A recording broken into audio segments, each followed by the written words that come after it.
Vous aimez écouter deux IA débattre des marchés chaque semaine? Cliquez sur « J'aime ». Partagez. Abonnez-vous. Pas pour l'algorithme, mais pour votre esprit affûté, chaque dimanche. Bienvenue dans le podcast hebdomadaire des marchés. Zéro blabla. Juste l'essentiel. Bienvenue à notre analyse hebdo des marchés. Alors cette semaine, celle qui se termine le 9 mai 2025, on a vu la diplomatie commerciale revenir un peu sur le devant de la scène. Oui, tout à fait. Surtout entre les US, le Royaume-Uni, la Chine. Ça a bougé. Exactement. Mais bon, le fond reste quand même assez complexe. On a des marchés du travail qui tiennent plutôt bien, une inflation qui s'accroche. Ténace, oui. Voilà. Et en même temps, de nouveaux signes de fragilité économique qui apparaissent. On sent l'Europe un peu plus accommodante, le Japon qui peine à confirmer, puis la Chine qui, elle, sort l'artillerie pour relancer face à la chute des exports vers les États-Unis. Ok, donc notre objectif aujourd'hui, on va décrypter un peu tout ça, région par région, et puis on essaiera de se projeter sur la semaine qui arrive. On commence par les États-Unis? Allons-y. Les marchés actions là-bas ont légèrement reculé. Le S&P 500 à moins 0,47%, Nasdaq, moins 0,27%. Oui, le Dow Jones aussi un peu, moins 0,16%. En fait, l'optimisme qu'on a vu en milieu de semaine avec les annonces de pourparlers sino-américains, En Suisse, oui. Et l'accord US-UK. c'est ça a soutenu un peu, mais la Fed, elle a douché l'enthousiasme. Elle a maintenu ses taux, elle souligne les risques qui montent sur l'inflation, le chômage, elle reste en position d'attente, quoi. Pourtant, le marché de l'emploi semble solide, hein. Plus 177 000 postes en avril. Il reste solide, oui, chômage à 4,2%, mais il y a ce PIB du T1 qui a reculé de 0,3%. C'est dû à une grosse hausse des importations juste avant les tarifs, probablement. Ah d'accord. Et surtout, l'indice des prix dans les services, l'ISM, là, il a flambé, 65,1. Ça soulève des questions sur l'inflation persistante. S'inquiète la Fed, c'est clair. Donc, pour les US, espoir commercial d'un côté, mais signe de refroidissement et une Fed très prudente de l'autre. Bon. Et en Europe, pendant ce temps, Alors, l'Europe, c'est plus mitigé. Le stock 600 grappille plus 0,29%. mais pas partout pareil. L'Allemagne se distingue bien, non? Le DAX a plus 1,79%. Alors que Paris. Oui, Paris cède un peu, moins 0,34%. L'Allemagne, c'est intéressant, la production industrielle, plus 3,0%.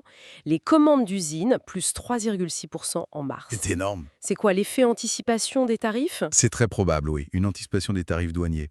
Donc une hausse. Peut-être pas si durable que ça. D'accord. Ailleurs, on a eu la Banque d'Angleterre. Elle a baissé ses taux 25 points de base, donc 0,25%, pour revenir à 4,25%. Ah oui, mais c'était serré, non? Non, très serré, 5 voix contre 4. Ça suggère vraiment une approche très graduelle.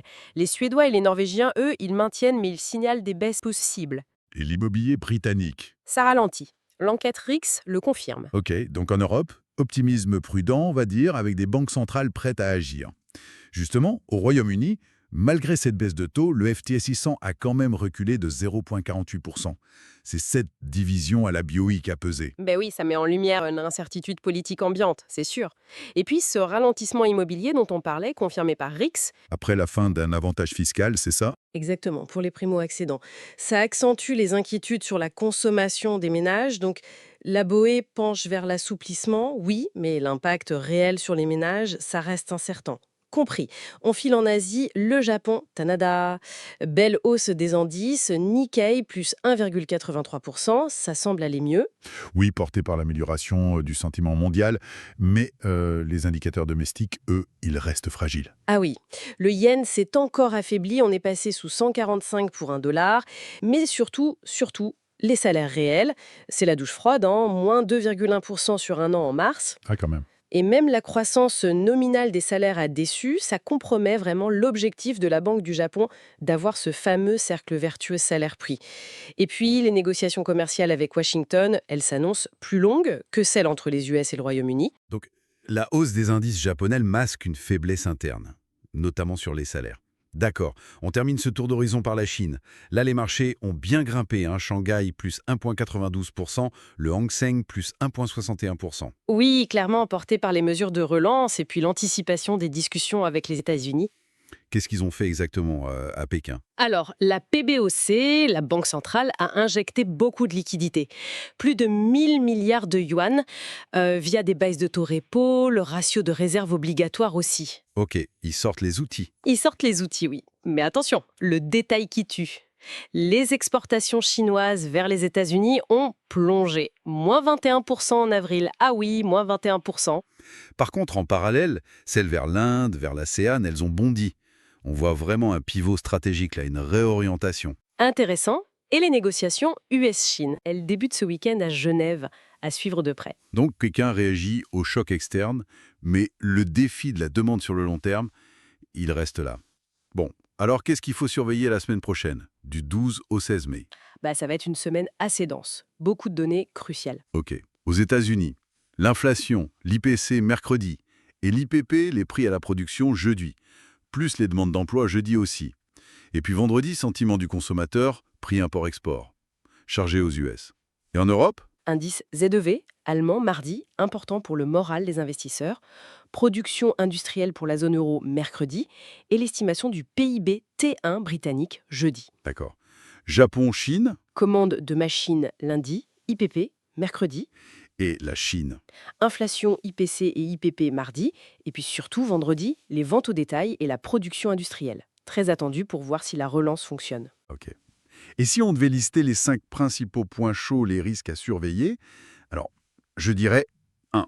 Une inflation américaine, l'IPC, plus forte qu'attendue. Ça calmerait tout le monde sur les baisses de taux. Oui, 2. Une faiblesse surprise de la production industrielle en zone euro. 3. Des chiffres chinois, vente au détail ou production industrielle, qui montreraient que les mesures de relance ont un effet limité pour l'instant. Ok. 4. Une révision à la baisse du PIB britannique du premier trimestre. Et 5.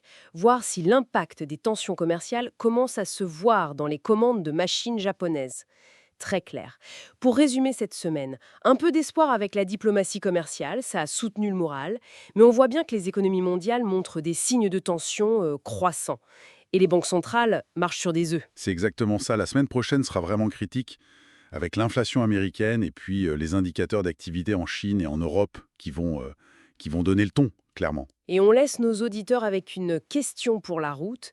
Maintenant que la Chine réoriente activement ses flux d'exportation hors des États-Unis, quelle sera, d'après vous, la prochaine grande région économique à structurellement bénéficier ou peut-être pâtir de cette réconfiguration très rapide du commerce mondial? Voilà, matière à réflexion. Merci de nous avoir suivis. Vous êtes encore là?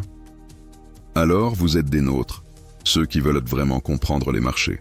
Si ça vous a fait réfléchir autrement, likez, partagez et abonnez-vous. Des marchés plus intelligents ont besoin d'esprits plus affûtés. Développons ça ensemble. Nouveaux épisodes IA chaque semaine.